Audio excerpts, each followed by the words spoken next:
arguments against child marriage, often it was not used around the issue of marriage, but it became a question of the age of giving consent to sexuality. Now, that was a roundabout way of addressing the question of marriage, because the colonial state felt direct interference in child marriage was difficult because they had ostensibly a policy of non-interference in religious issues, except very selectively.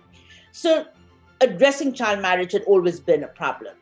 Now, the raising of the issue of marriage was not just a feminist issue. It was a question of women having the freedom to marry later when they can actually make a choice, women being able to be educated. So it was a feminist issue, but it was also an issue that was not necessarily feminist, but had to do with modernizing patriarchy in a way, producing, the ideal couple that is more educated and that is using the labor power of women for longer than having them marry early, the question of population, increase the number of children they have. So it was both a feminist and a broader modernizing issue.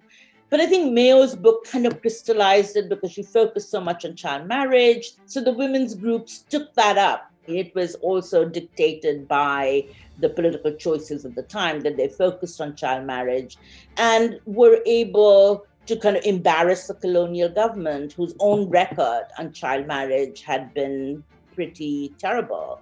Even in Britain, actually, the child marriage bill that followed came out of after India passed its child marriage bill. Now, it's true that practice in Britain had changed, so people weren't getting married that young, but there wasn't really a bill against child marriage until after the Child Marriage Restraint Act in India was brought up. So I think it became a convenient issue to pick up for Indian feminists.